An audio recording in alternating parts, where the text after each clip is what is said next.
What's a cold case that even the FBI couldn't solve? The disappearance of Asha Degree. Asha Jack Willa Degree 13 was born on August 5, 1990. She was the only daughter of Harold and Iquila Degree and had a brother, O'Brien, who was 1 year older than her. They lived in a rented 2-bedroom duplex at 34040 Crest Drive, located in a quiet residential neighborhood about 5 miles north of Shelby, North Carolina. Asha is described as a happy, shy, and athletic little girl who took after her father's quiet personality and was extremely close with her older brother. On Saturday, February 12, Asha attended a slumber party at her cousin's house. Back at home, Asha, who hadn't gotten much sleep at the slumber party, dozed off at about 6:30 p.m. 2 hours later. She was awakened by a thunderstorm that just rolled into the area and went to the living room to watch TV with her parents and brother. Just before 9 p.m., a motorist crashed into a utility pole in Lawndale, knocking out power to swaths of northern Cleveland County. Iquila, who was preparing a shower for the kids when the lights went out, decided to leave it for the morning and sent both of them to bed. At 11:30 p.m., Harold stepped out for a last-minute trip to buy some Valentine's Day candy. Tomorrow would be his and Iquila's 12th wedding anniversary, and the two planned to spend the day alone at home. He returned shortly after and fell asleep on the couch. When the power returned at 12:30 a.m., Iquila woke Harold up and asked him to move their kerosene lamp before going back to bed. Now wide awake, Harold settled on the couch to watch TV for the next 2 hours. At 2:30 a.m., he checked on Asha and O'Brien, found them sleeping peacefully in their beds, and went to join Iquila in their bedroom. Sometime during the night, O'Brien stirred and heard Asha moving around in her bed. He thought she was tossing and turning in her sleep, then heard her get up and apparently go to the bathroom. Reports differ on whether he ever heard her return. That night, unbeknownst to her family, Asha would grab her backpack, slip out of the house, and start walking south on Highway 18. They would never see her again. Iquila woke up at 5:45 a.m. to start the shower, and later walked into the kids' room to find O'Brien asleep in Asha's bed unmade and empty. Thinking she just got up early, Iquila went downstairs to the kitchen expecting to see her there, but couldn't find her. Now concerned, she began searching the house and realized that Asha's book bag and house key were gone. Harold suggested that she went to her grandma's house across the street, but when Iquila called, she said she hadn't seen her either. Iquila started running up and down the street, screaming Asha's name. Harold called the police at 6:39 a.m. By 6:45, Sheriff Dan Crawford and officers from the Cleveland County Sheriff's Office had converged on the Degree home and were scouring the neighborhood. Over the next few hours, dozens of volunteers, search and rescue personnel, bloodhounds, and investigators from the Sheriff's Office and State Bureau of Investigation, SBI, poured in to comb the surrounding area. The SBI taped off the Degree home at 2 p.m. They found no signs of forced entry at the scene and were unable to tell if she had left through the front or back door, both of which could be opened from the inside without a key. There was no evidence of foul play inside the home. Asha is believed to have been wearing a white shirt, white jeans, and white Nike tennis shoes.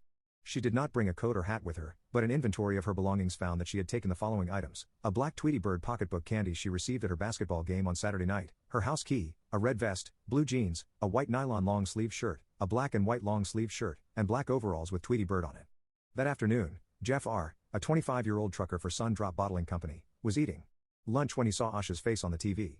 He instantly recognized her as the child he had seen walking in the rain along Highway 18 at 3:30 that morning, about a mile south of Asha's home. He called the police and said, "I seen a little girl walking down the road with her book bag. She had on a little dress and white tennis shoes, and her hair was in pigtails. I went back, but she never did look up at me. She looked like she knew where she was going. She was walking at a pretty good pace." Realizing it was a child, Jeff stopped and turned his 10-wheeler around.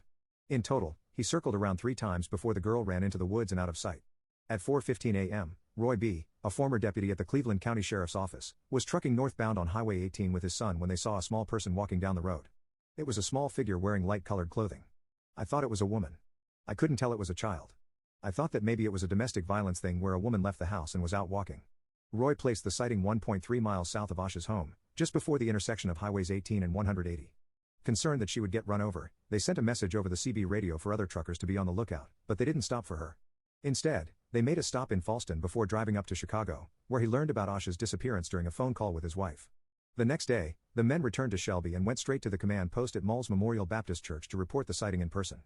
The SBI and FBI have always believed these sightings to be legitimate. Armed with this new information, they began combing a 5-mile radius around the intersection of Highways 18 and 180. An air search by Highway Patrol and the SBI turned up empty. There were no signs of a struggle or hit and run.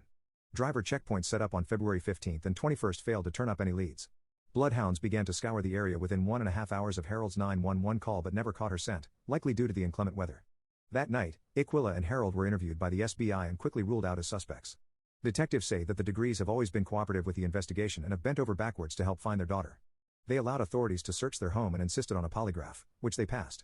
As Sheriff Crawford put it, there was no, and is no, evidence whatsoever to indicate this mother or father or child are responsible for this child's disappearance. On February 15th, some volunteers approached Raleigh and Debbie Turner, who lived almost exactly 1 mile south of the Degree home, and asked them to check their property for any sign of Asha. They owned an old, doorless outbuilding that stood about 300 feet from the road, which they used to store furniture and supplies for their upholstery business. When they checked the shed, they found an odd assortment of items: a green marker, a 1996 Atlanta Olympics pencil, a yellow hair bow, some cellophane candy wrappers, and a wallet-sized photo of a little girl. After being questioned and polygraphed by the FBI, Jeff went back to the scene with investigators and pointed out a spot 600 feet from the Turners' field. Raleigh and Debbie handed over the photograph but kept the other items neatly piled on their porch, assuming that they lived too far away for them to belong to Asha.